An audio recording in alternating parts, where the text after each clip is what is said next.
Hello, hello. Welcome, everybody. Thank you so much for joining us. This is very exciting. Thanks for joining our info session here.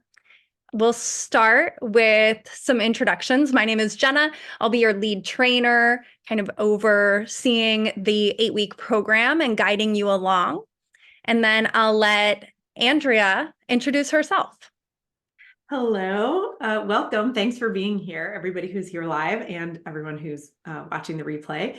My name is Andrea. I'm the owner of Barre and Soul. We have been doing yoga teacher training since 2013. The last couple years, Jenna has taken over and actually brought our curriculum online and created a more, I don't want to say condensed, the same amount of material. It's just, it happens faster now, so that it's quicker from start to finish and, of course, more flexible because it's online. And we have 4 locations. You might already know that in New England. I did my yoga certification in 2012. I don't know about you, Jenna. I think I did mine in 2018. And Jenna, you are I don't want to get the words wrong. I'm a 500-hour certified trainer, so an experienced 500-hour, which means that I've taught so many. I've actually probably taught at this point over 3,000 hours of classes, and been a full-time fitness instructor for 5 years, over 5 years, going on 6. And I'm a YACEP, like I'm a continuing ed provider, and an ERYT 200, because I have not done a 500-hour training, which Jenna has. It's a little bit about our yoga backgrounds. And then we have Cassidy. Andrea, I don't know if this is like the setup for everyone, but the way you pointed to me on my screen was perfect. Oh, good. That's where you were on my screen. Yeah, perfect. Hi, everyone. I'm Cassidy. I am the manager at our Barre and Soul Harvard Square location. I have been teaching barre and yoga since 2017. I was certified in the Barre and Soul method of barre in 2020, and I was certified in yoga, YT 200-hour RYT. I'm not ERYT yet, but 200-hour RYT. This time last year, because I was in the pilot program for our first time that we did our virtual yoga training. I've been teaching fitness full time for almost 2 years, and I've been, like I said, been teaching since 2017, and I have a pretty heavy dance background, so movement is my bread and butter. Nice. Thank you. Thank you. Perfect. And so, yes, like Andrea touched on, I am a 500-hour, so I'm certified to lead this training, and I have led the last 2 trainings that we did virtually. And then to give you a bit more about my background, I actually got certified when I was living out west in Nevada and Las Vegas. I've taught in Washington, D.C. I lived there for a little bit and was fortunate enough to teach in some government buildings. I taught for the Department of Commerce, Energy, and Justice, as well as at the White House Athletics Center. And then I made my way up to Portsmouth and landed here, where I'm stationed now, out of New Hampshire, and found Barre and Soul. And that is what has led me to this training. And it's amazing. And this one is really actually so exciting. I'm so excited that you're all joining us for this particular training. So as Andrea touched on, we've done this in the past, the virtual program, and it's been a really neat experience because we've seen a lot of different types of people come through the training, a lot of like doctors, nurses, people who have really busy schedules. So the virtual program works better for them than an in-studio. Also, moms, people with full-time jobs, all of those crazy things where being in a studio for 20 hours a week, 3 spread out through 3 days or however long might not work for them. So it's a really cool training. And what we did was we kind of amplified it this time. We've made it our own. We've added things that we've heard from some feedback in the past that they wish there was more of. And then we changed things that we heard people say wasn't really working for them. So this is kind of like our Barre and Soul Yoga Teacher Training 2.0, elevated.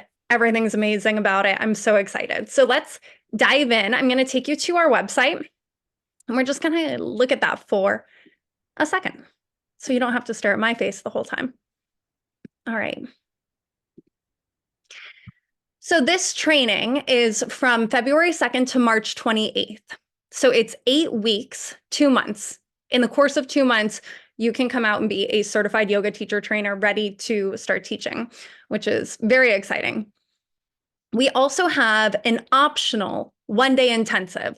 So if virtual is great for you and that's all you need and that's all you want, awesome. If you do want that in-person aspect, you do want to experience hands-on, assist, learn how to, properly adjust someone. You also want that experience teaching in another room to your fellow cohorts, then you have that option on Sunday, March 31st. It's at our Barre and Soul Harvard Square location, which is where Cassidy is out of.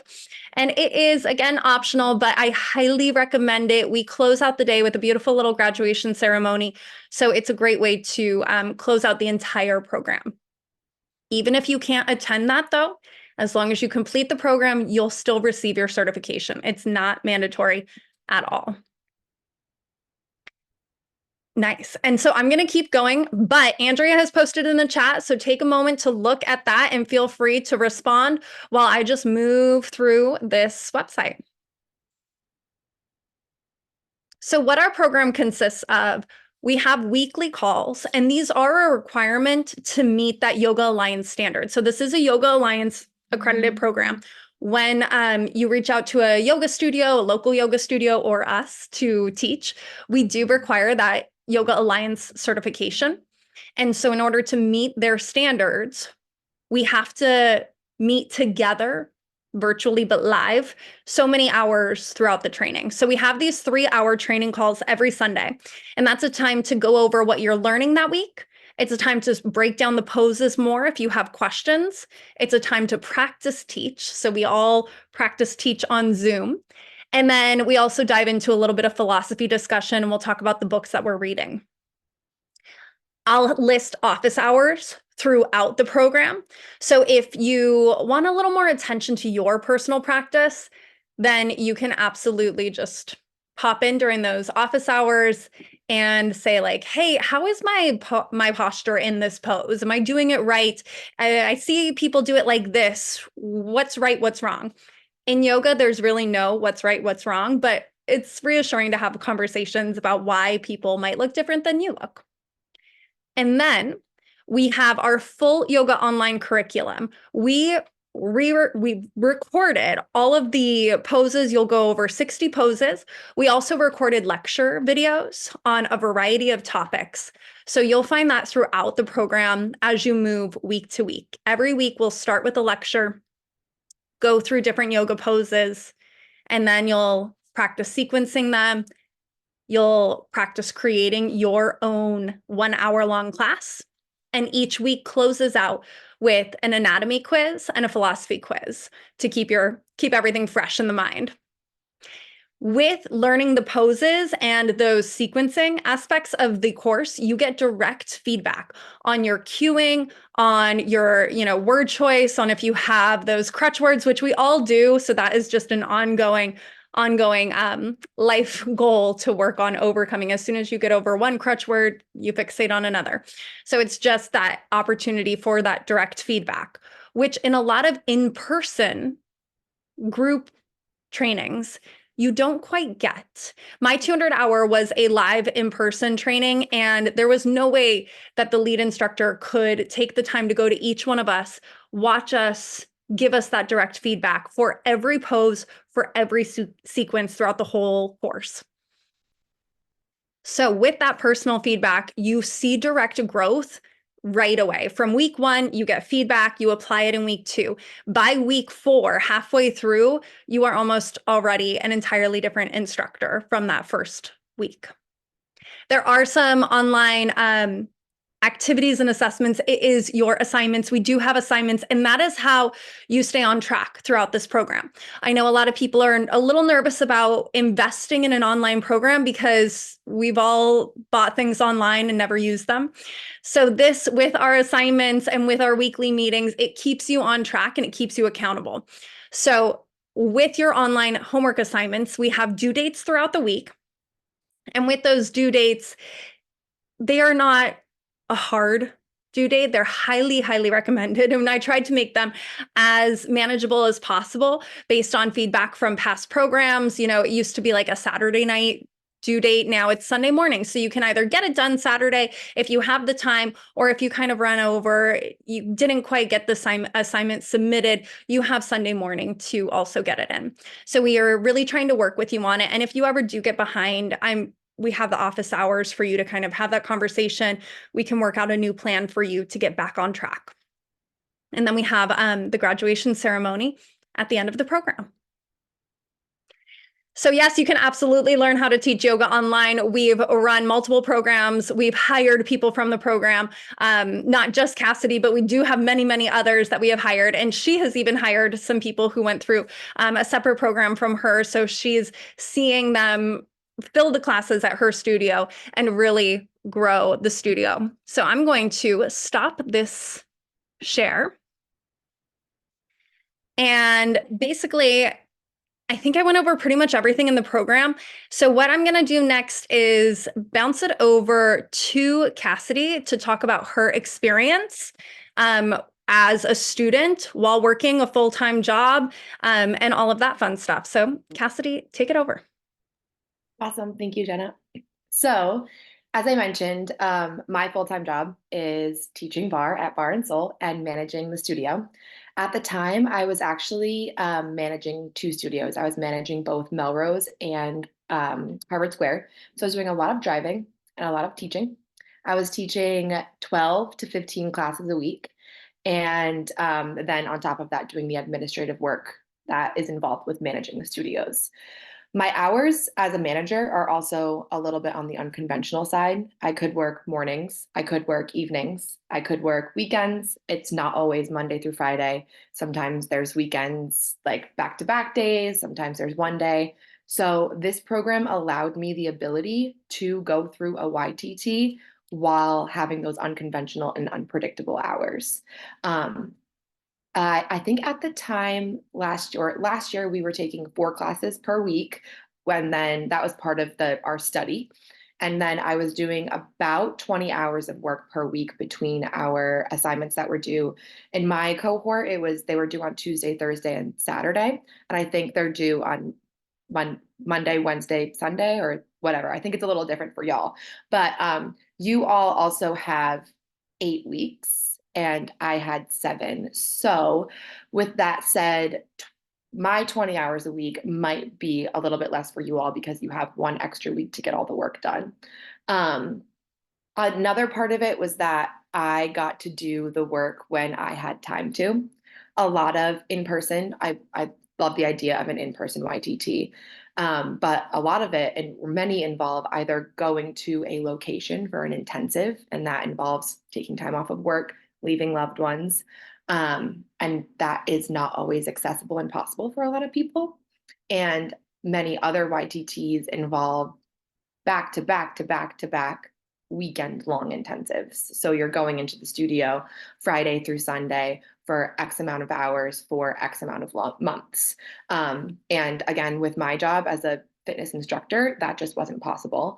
I know for a lot of moms, that might not be possible. For people in healthcare, that might not be possible. So if you find yourself in a position where you might love the freedom of being able to, okay, I have 2 hours right now to sit down and get this assignment done.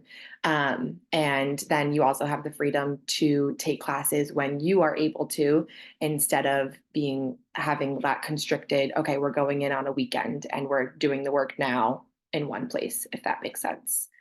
Yeah, I have also hired some members of my cohort, which is really funny. I think like 3 or 4 of them, which is great. I get to take their classes. They get to take my classes. We've gotten to learn from one another and give each other feedback. It's fun to be able to support one another from afar.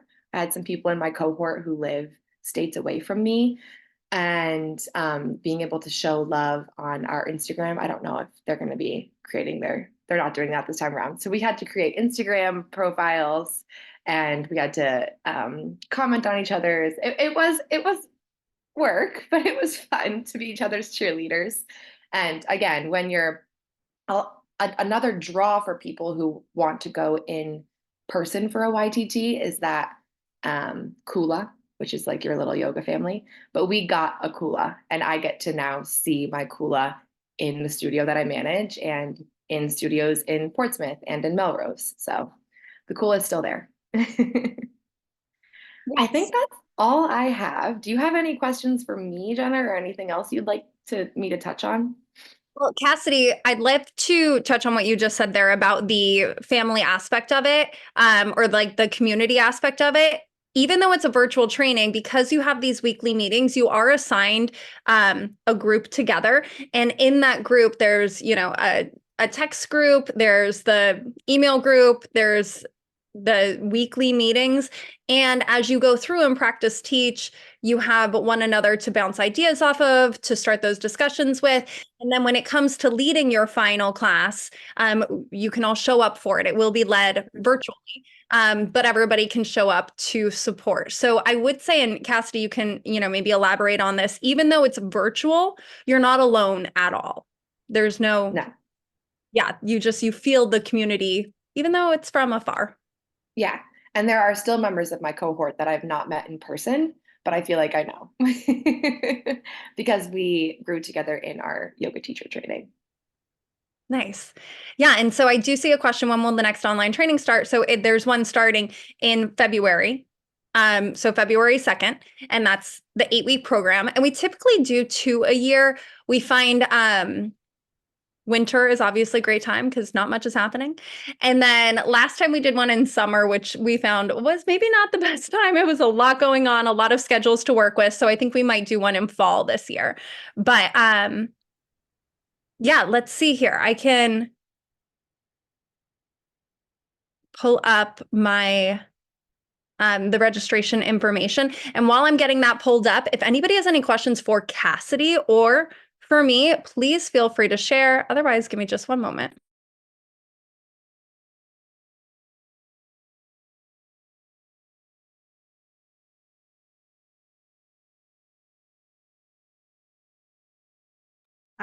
You have the link in your notes, like your speaking points at the bottom, you have the registration link. And I can kind of talk about some of these FAQs. I didn't mean to rush you. Like, I think you would have gotten there anyway. There was questions about the payment plan. So I was like, I just want to make sure that we share it. Sometimes it's easier to have the visual on the payment plan while you're talking about it. Do you want me to start going into some of the like required books and items? Yeah, if you'd like, we do have 4. So yeah, take it over. Okay, great. So one that we really love a lot is called Skill in Action. Something that is important to us at Barre and Soul is diversity, equity, inclusion, and belonging. So really making sure that we have an awareness about cultural appropriation. I know it's a topic that if you're passionate about yoga, you probably heard it referenced, because there's a lot that we do in, Western or Americanized yoga that is, of course, not the way it was originally taught. And a lot of the original history can get lost, and there can be a lot of, frankly, like whitewashing of the yoga practice that happens. And so we really want to be respectful of the roots of yoga, and we want to make sure that this is a topic that we open the floor and we really discuss it. So Skill in Action is one book that really talks about the ethics of teaching yoga, perhaps as a white person, perhaps as a person of color. Like, what are all the different dynamics that are coming up, perhaps as an able-bodied person versus a disabled-bodied person. These are the things that are part of what we discuss here in our program. So hence Skill in Action, as well as 50 poses for every body. Both of those are aimed at addressing some of those issues. Of course, the Yoga Anatomy coloring book. Coloring is just a more fun way to teach yourself something and remember it than just trying to study your notes. So coloring, always fabulous. And then yoga adjustments. What a good resource to have to just refer back to again and again. When you're first teaching, a lot of people put pressure on themselves to be, totally the way that they eventually want to be, like right out of the gate. But honestly, you're not going to be the most hilarious teacher or the teacher that's giving the best hands-on adjustments on your first class. You're going to just be trying to remember the name of the pose. What are the 3 most important things you need to say about that pose to get someone's body in the approximate shape? And then like the more you teach, the more you're going to refer back to your notes. You're going to refer back to these books, and you're going to be like, now I'm really ready to get so, good at this hands-on adjustment. Or, wow, I noticed a lot of my yoga students really struggle every time I teach this pose. Let me go back to my book and review some of the ways that I can help give adjustments for that. So we try not to overwhelm you, because trust me, we have like 12 books we really want you to buy. But we try to really boil it down to the ones that we think are the most helpful and beneficial. So those are the 4 required textbooks. And we do have them broken out throughout the program where they're bite-sized. So for Skill in Action, the latest edition is 7 chapters. So you just have to read 1 chapter each week. And there's bits of those chapters, especially with the Yoga Anatomy coloring book actually it's a great way to learn, and it has so much additional like information in it. So there's the quizzes at the end of each week, which tack on, what you've read throughout the week. So it's all ways to just keep reinforcing what you're learning, what you're reading, and how to apply it to your practice and to your life off the mat. So thank you so much, Andrea, for sharing that. And I have our sales page up here. I have our purchase page. So right now we are having a $1,000 off early bird discount for our next upcoming training that starts on February 2nd. This discount will end tomorrow at midnight, January 18th. To think what day it was for a second. So January 18th at midnight, it will end. So I highly recommend taking advantage of this. It takes a full $1,000 off. So it only is $1,890. And with that, we do have the option to do a one-time payment, or we have the payment plan, which is 3 months at $659. So with that, you are still right about that $1,000 savings mark with the payment plan. We do have, I believe up here, we have a payment. Oh, no, I have to fill this out. We have Andrea, if you can help me out with this, my brain is not working right now. The money back guarantee is what I'm trying to say. Let me just enter in my information so that we can get you to the next page just to demonstrate. Thank you. I was trying to like read your mind. I was like, I'd love to help. So it's Afterpay, and there's the options there that you can select to break it down even more. Thank you. I'm so glad you spoke to that. That was why I didn't want to speak too soon, because this is also brand new for this training. This is something that our checkout software just added, and we're really excited about this because that allows for more broken down payments than what we were previously able to offer. Yeah. So it's not really going to let me dive into it too much, unfortunately, unless I'm actually buying the program, which I'm not going to put on my credit card right now. But you can go in and look at those different ones, as you saw for the split second, that there were about, I think there's like 2 or 3 different ways that you can defer the payment a bit or break it down even more using those different companies that that we're working with. So you do have the payment plan through us, but also take a moment to look at those to see if that works better for you. And if it doesn't, then you'll chat. And yeah, I'll put Jenna's email address in or you can just hit reply to any of our emails and they all come to me. They all go to Jenna. We do have terms and conditions that we can always just edit the verbiage of if we come up with a different payment plan for you. So just to touch on a few of those terms and conditions, just a few final points, some of the not so fun stuff, but good to know. if you do sign up for this program and you get behind, first off, I do everything I can to work with you to get you back up to speed. So the chance of you getting so far behind you absolutely can't finish is slim to none. If you start the program, life happens, something happens, and you're like, with what I have going on in my life right now, I can't complete it at this time.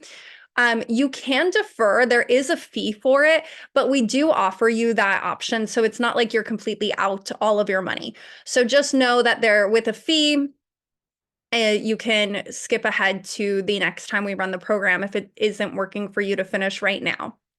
Similarly, with our Sunday meetings, because it's required by Yoga Alliance in order to hit their required hours of being live together online, we can't really allow people to just not show up.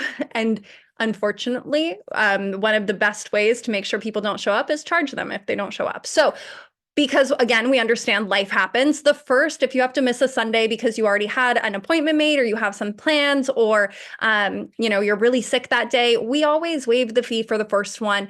And if you ever have to like leave early for one, or you're going to be, 30 minutes or an hour late for one, we work with you as long as it doesn't happen every single Sunday. If you have to miss a second Sunday or more, we do have a $50 missed course fee, missed class fee. And that is, again, just to make sure that we are hitting those Yoga Alliance standards so that we can remain in a Yoga Alliance accredited program. Those are really the only not fun things. Everything else is great and exciting. Do we have any other questions about the program, questions for Andrea or Cassidy or myself?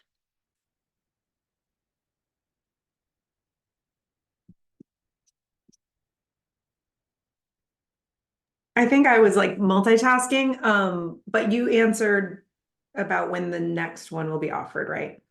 Yeah, so we don't have the dates set yet, but it'll likely be in fall. So think, that sweet spot between summer when everybody's done traveling and right before the holidays starts. So here's a great question. Once certified, are you expected to start teaching within a certain time frame? Absolutely not. Once I did my 200-hour, I took a couple months off, and that was just, there's so much information you learn. I always say your 200-hour yoga training is like getting a bachelor's, and there's just so much. You're kind of learning the base of everything. And I think it's important to take the time to sit with it, to practice. And during that time, you can start taking at a local studio. You can start talking to them. Hey, I just got certified. I might want to teach one day. Make those connections, which we do touch on the business of yoga throughout the program.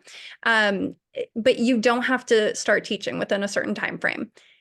At some point, if you do want to work at a studio, they might ask you to be Yoga Alliance certified. So you have to register with the Yoga Alliance training program, but you don't have to do that within a certain amount of time either. You can sit with that. You can decide what direction you want to go, because not everybody who gets their 200-hour actually teaches. A lot of people just do it to give themselves a goal, to make sure they carve out time for themselves, and also just to get to know their practice a little better, understand the poses a little bit more. I'll add on to that. I finished our session I think it was the first week of March, and I didn't start teaching regular classes on the schedule at Barre until like July. I just needed time to digest, to take class just for fun and like just explore, like Jenna said, and like reread some of our books and materials, and I just exactly like what you mentioned about a bachelor's degree. After I finished college, I like had to take a second and decide what I wanted to do with my life. And I feel like that's what I did after YTT. I was like, okay, this is something I've wanted to do for almost 10 years. Where do I want to go with it? So I also want to address and like make space for the fact that if you do go through YTT and you do feel like, holy cow, what just happened? That is normal. Because after my YTT, it was something, like I said, I had wanted for 10 years. And after it happened, I was like, oh my God, like what is going on? So just making space for that. Yeah, I love that. And also it gives you time because there are so many additional trainings you can do, and you can sit with, where do I want to go? Do I really want to do prenatal? Do I want to work with kids? Do I want to dive into my 300-hour, which is to become a 500-hour certified instructor. So you can take all the time you need. You can also just start teaching your friends a class once a week. Like, hey, everybody, let's just come over to my place, or let's meet on Zoom and I'll teach you. So it's, very casual, but you're still keeping up with everything that you learned from the 200-hour. There's a ton of things to do and no pressure to do any of it at all. I feel like a lot of our graduates end up teaching in their workplaces. We have like a lot of teachers, or we even had the previous training where we had an electrician who was in a union and she wanted to teach for folks there. So She did. She got a contract with that union to teach. I think she did an 8-week program with them of teaching one class a week. And she said it was really successful. we have a lot of folks who want to volunteer too. And it's funny because I'm always like there to answer the business of yoga questions. And I'm like, but you could get paid like at least enough to cover the cost of your training. It's okay for you to get paid too. But a lot of people want to volunteer and they want to give back. And I have a question that somebody wrote in that I think is so fabulous. And I feel like it gets asked in some form every time. And I think it's so important to talk about this. So if you are, for any reason, feeling out of practice with your yoga practice physically, like if you're just feeling, I'm just going to say, like, if you're feeling out of shape, do you need to be able to do fancy arm balances? Do you need to be able to do handstands to do the training? And how physically demanding is the training? Like, is it going to be really strenuous? Would it be challenging to keep up if somebody's getting back into their yoga practice? Yeah, that is an amazing question. And that is something I think even experienced teachers still have a fear of teaching something that they can't physically do, but you absolutely can. And we even teach you how to cue into handstands. I can't do a handstand, but I can help somebody prep their body properly so that they can try for it. And I can also, and one of the most important things is teaching you how to fall out properly. So as long as you know those two things, you are good to teach it. In terms of how strenuous it might be on your physical self, there is a requirement of taking 4 classes a week through Barre and Soul. You can take those 4 classes at one of our studios if you are local to one. We also have a very expansive live stream program. So you can take live stream classes as well as our video on demand. With the 8-week course, you do get an 8-week, a 2-month membership. So this is all included in the course. Those classes can range from, if you're local to a studio and they're offering power yoga, you can take those power yoga classes. We also have studios that offer gentle yoga, chill-yasa, candlelit yoga. So you can always take more of the softer classes if that's what your body needs. In our video on demand, we have a range of those styles of classes as well. In addition to taking 4 classes a week, you have to record yourself teaching, because it is a yoga teacher training program. So we have to make sure that you're learning to teach. And when you're recording yourself teaching, you're also physically moving through the poses to really cement it into mind and body. So there is a lot of physical practice, but it's also, we're not asking you to do anything too crazy. And when we get to the fun things, like, yes, you do learn how to cue through crow pose, headstand, forearm stand. You don't have to do that. I don't expect any of you to do that. I just expect you to be able to, come down to your mat and demo and talk through at least the start of one of the more challenging poses. And then you can stop and just sit there and just keep cueing as you would if you were live in a room of people, where you might just demo the intro of it and then you would stop and keep cueing them. So we will touch on fun, wild poses. You aren't expected to be able to do any of them, but you are expected to physically move every single week. If you get an injury or something, which hopefully you don't, but obviously we'll talk and have those, special considerations for things that come up. Mm-hmm. And you might spend a lot. If you're taking class 4 times a week, you might spend a lot of time in child's pose in a lot of those classes. Like, they still count. You were still there. You still took the class. And if you are demoing in your videos and you're showing alternative variations on the pose where you're like, hey, maybe you want to use blocks here, or maybe you want to bend your knees a lot, or, things like that. I don't know if you've ever taken class with a teacher who's like an acrobat. It's fun. It's fun to watch them demo things, but is that person necessarily going to be able to give the most useful information to someone in the room who actually, needs a lot more, I don't want to, we try not to call them modifications, alternatives. And maybe they don't know the alternatives because they're super bendy, or, they were a gymnast or something, and they don't know what it feels like to need that block. So I think there's a lot to be said for like, oh my gosh, when I did my bar training, I had an infant. So like, I just remember getting in that first plank, and the teacher was like, just put your knees down. And I was on my forearms, my knees were down. And like, I could not last 10 seconds. When I tell you my core was absolutely like starting over completely from scratch. And so I'm so glad that I had that experience, because when I'm teaching someone who's postnatal, I can draw on that experience. So I just think it's powerful to be exactly where you are. There's more people who are where you are that need good yoga instruction than people that are doing friggin' handstands and, all that nonsense. So the other question was, I'm not exactly sure the meaning of it, but I think Jenna already spoke to it, but just like, how solid do you need to be in yoga to teach? I would say, like, we already spoke to the fact you don't need to physically be able to do everything, but we're going to teach you what you need to know about anatomy and about how to safely move your body in and out of poses. So, I remember being in my probably early 30s, and I would have folks in downward facing dog, and I would say, lift up your leg and step through to your hands.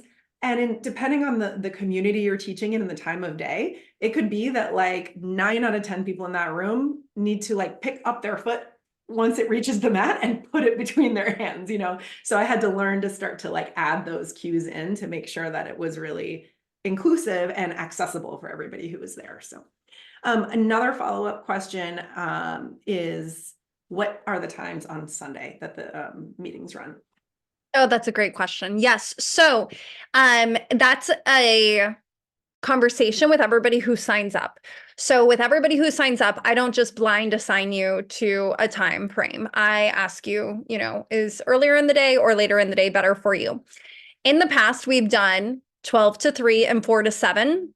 I do believe that this go around, we're going to shift that up to 11 to 2, because we did find that people who wanted the earlier option, 12 to 3 wasn't much earlier. So we might shift it up a bit to 11 to 2 and then keep the 4 to 7.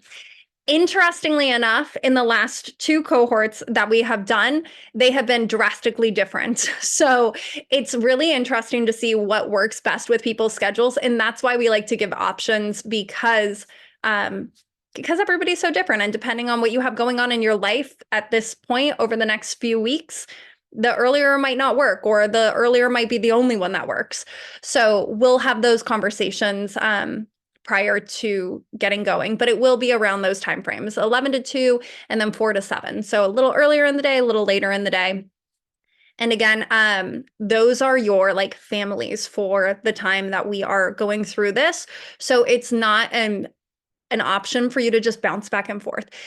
So it's really, you're creating that community within that Zoom group and that time frame. So if you say the morning one's the one for me, if you can't make that one day, we schedule a whole separate redo for you and me to discuss what you missed that day. So it's not just, oh, I can't make it in today, so I'm going to pop into the later one, because then it gets a little disruptive for that later one where it's like, hey, who's this person now? So we try to keep them to those separate times.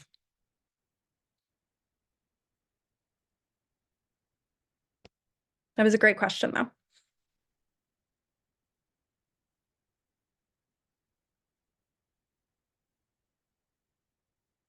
Nice. Any other questions? And also just to touch back on all that Andrea was saying about your own practice and what you're capable of. People love yoga instructors who are real and who are relatable. And that's an aspect of the course that we go through. When you're creating your hour-long class, we don't just teach you how to properly build the body, warm it up to prep for a peak pose that you might be working towards, but we also teach you how to infuse your soul into it. People want to come take your class if you do become a yoga instructor because of you, because of that connection to you, because of what you share and your themes of the class, or just the messages that you have, whatever quotes you want to read. We go over all the different ways that you can really make your class yours and special. The more authentic an instructor is, the bigger they're following, because people can always tell when you're just moving through motions and not attached to it. So we really try to get you connected with the soul side of it, the Barre and soul. This is the soul aspect of it. Did you already speak to what style of yoga they'll be learning in the program? No, thank you. We teach vinyasa, which vinyasa is pretty much the standard.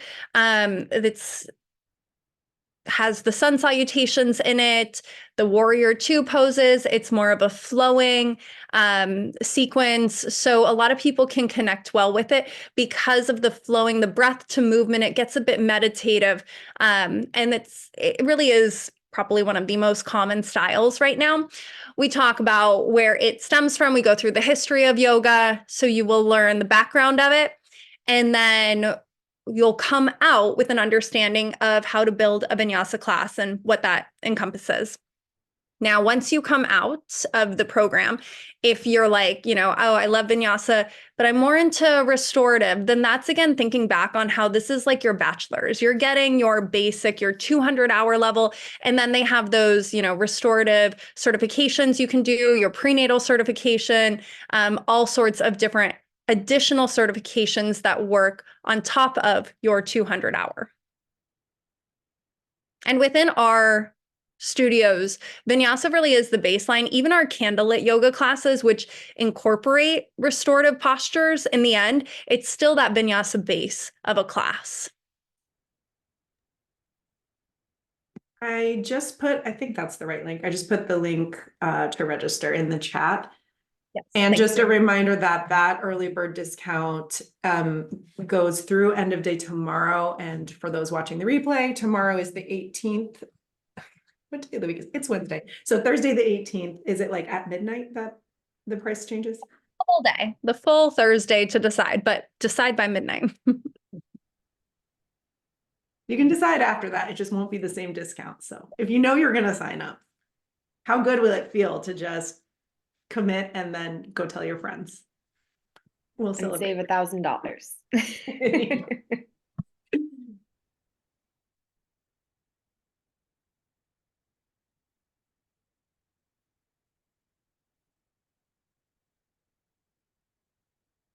All right, everybody. You have my email. And again, like Andrea said, you can really reply to any of the emails that you've gotten and it will get to me.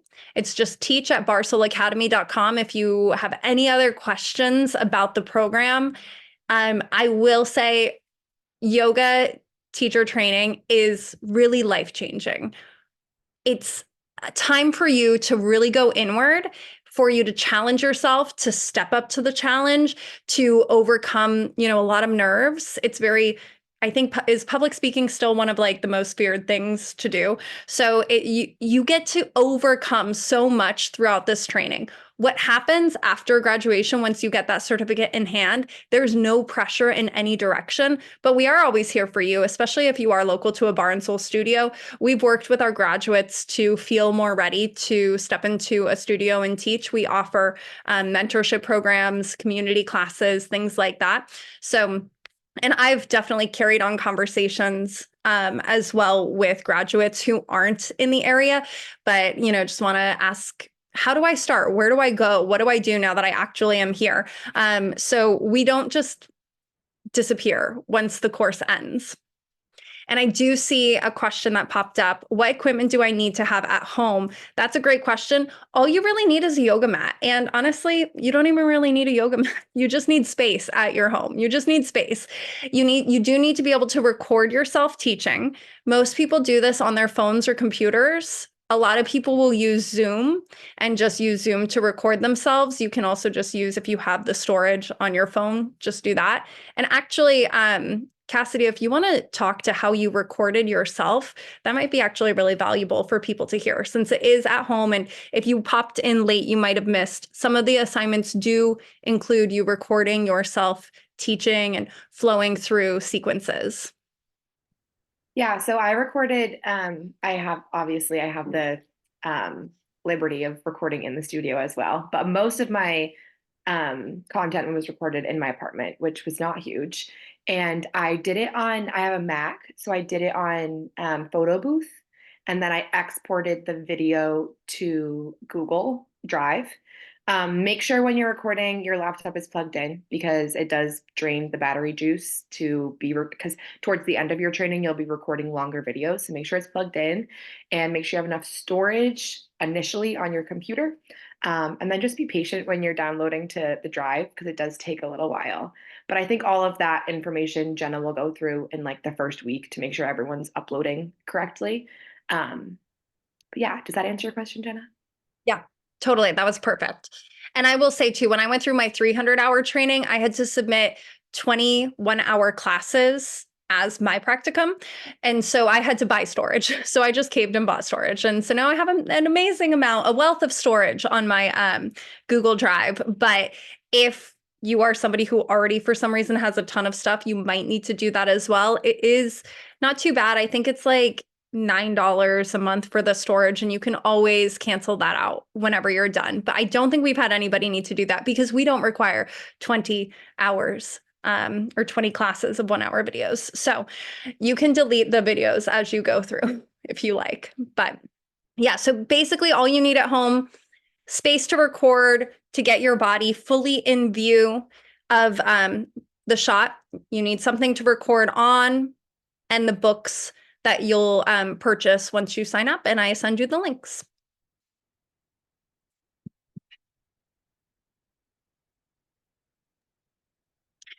I do see that Cassidy dropped her email as well. If anybody wants to ask her questions without my knowledge, feel free. If you want to say, what's it really like?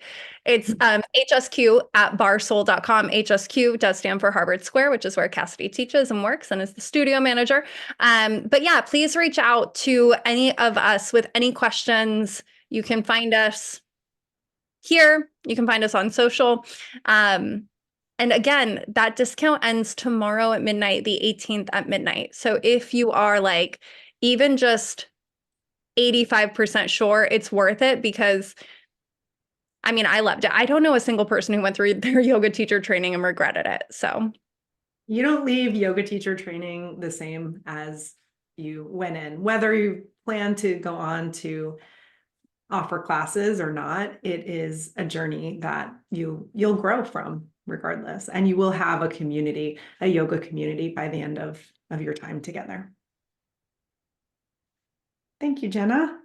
Thank you, Cassidy. Thank you, everybody that asked questions. yeah, thank you so much. Reach out with questions. I hope to see you sign up soon and have a wonderful night. Thanks for joining us. Thank you, everyone. Thanks.